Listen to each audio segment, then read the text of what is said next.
অন্যায় হবে, সেই অন্যায়ের বিরুদ্ধে প্রতিবাদী কণ্ঠ, এটার নাম হলো বিদ্রোহী। আর এই বিদ্রোহী কবিতার কাজ হলো সমাজ থেকে, দেশের বিভিন্ন জায়গা থেকে, আনাচে কানাচে থেকে কিছু মানুষ উঠে আসবে এই বিদ্রোহী নামক কবিতাগুলো শুনে। আর এটার উদ্দেশ্য হলো এই বিদ্রোহী কবিতা যখন আবৃত্তি হবে তখন 80 বছরের বৃদ্ধ পর্যন্ত সে উঠে দাঁড়িয়ে যাবে, তার শরীরে রক্ত গরম হয়ে যাবে, রক্ত টকবক করবে, তার সামনে কোনো বাধাই টিকতে পারবে না। এই কবিতা শোনার মাধ্যমে, এই কবিতার মাধ্যমে মানুষের ঈমান উজ্জীবিত হবে, তার বীরত্ব উজ্জীবিত হবে। আর তোমাদের যে অবস্থা, তোমাদের সামনে যে কবিতা আবৃত্তি করা হলো, আমার মনে হয়েছে যে এখানে মানুষ, জীবিত মানুষ বসা না, এখানে সব কি জানি কয়,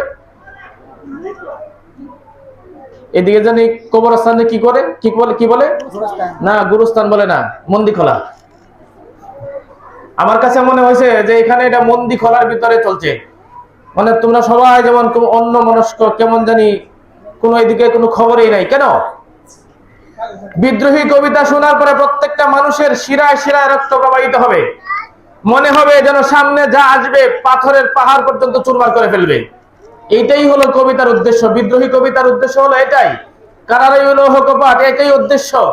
বিদ্রোহী কবিতা মানে এই অন্যায়, জুলুম, অত্যাচার এবং জালেম শাসকের বিরুদ্ধে মানুষ এই কবিতা শোনার মাধ্যমে ঝাঁপিয়ে পড়বে, তার শরীরে রক্ত গরম হয়ে যাবে, শিরায় উপশিরায় রক্ত প্রবাহিত হবে কবিতা শোনার পরে। যদি সে জীবিত হয়, যদি 80 বছরে বৃদ্ধ হয়, তারপরেও সে দাঁড়িয়ে যাবে, তার কাছে জোয়ান মনে হবে। সে মনে করবে যে আমিও এখন উঠে চলে যাব শোয়া থেকে, আমিও শুয়ে থাকবো না।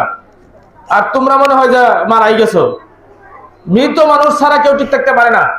আর কারাই লৌহ কপাট, সেই কবিতাটা কখন কাজে লাগবে? যখন বিদ্রোহ ঘোষণা করবে, যখন অন্যায়, জুলুম, অত্যাচারের বিরুদ্ধে মানুষ মাথাচাড়া দিয়ে উঠবে, মানুষ যুদ্ধ ঘোষণা করবে, মানুষ যুদ্ধের ময়দানে ঝাঁপিয়ে পড়বে, তখন সেই জালেম শাসক তাদেরকে পাকড়াও করবে, তাদেরকে বন্দী করবে, তাদেরকে জেলখানায় ঢুকাবে।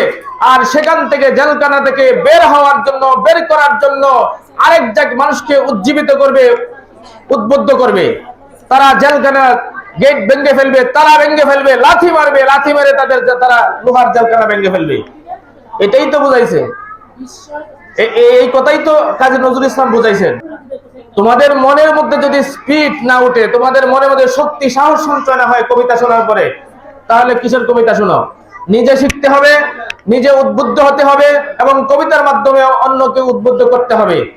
নিজে উজ্জীবিত হতে হবে এবং অন্যকে উজ্জীবিত করতে হবে। কবিতার বডি ল্যাঙ্গুয়েজ হচ্ছে সবচেয়ে বড়।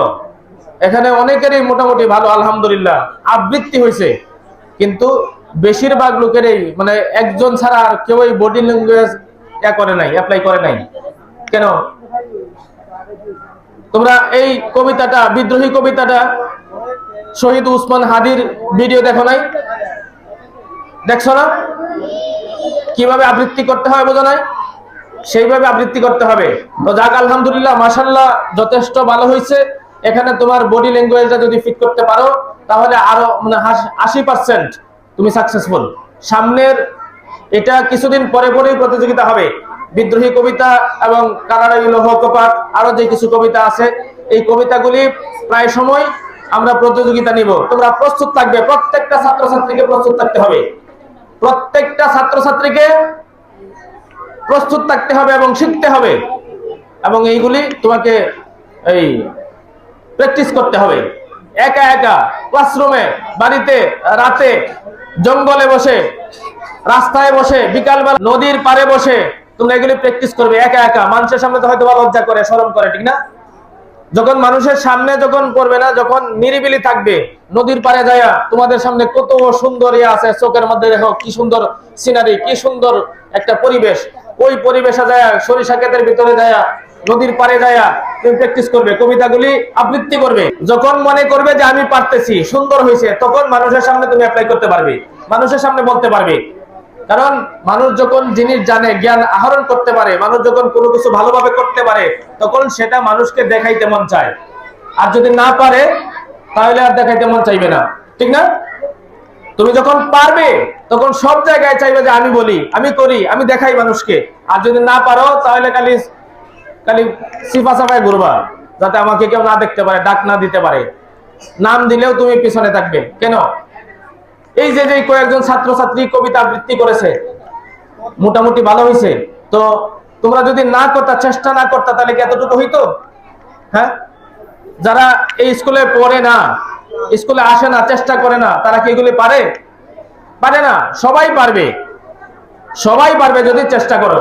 এখন আমাদের আরেকটা পর্ব আছে, বক্তৃতা পর্ব, সেটা শুরু করব। এটা শুরু করার পরে আমাদের যে খেলা গেছে কিছুদিন আগে, এই কয়েকদিন খেলা এবং আজকের যে প্রতিযোগিতা, এটা মিলে আমরা পুরস্কার বিতরণ করব।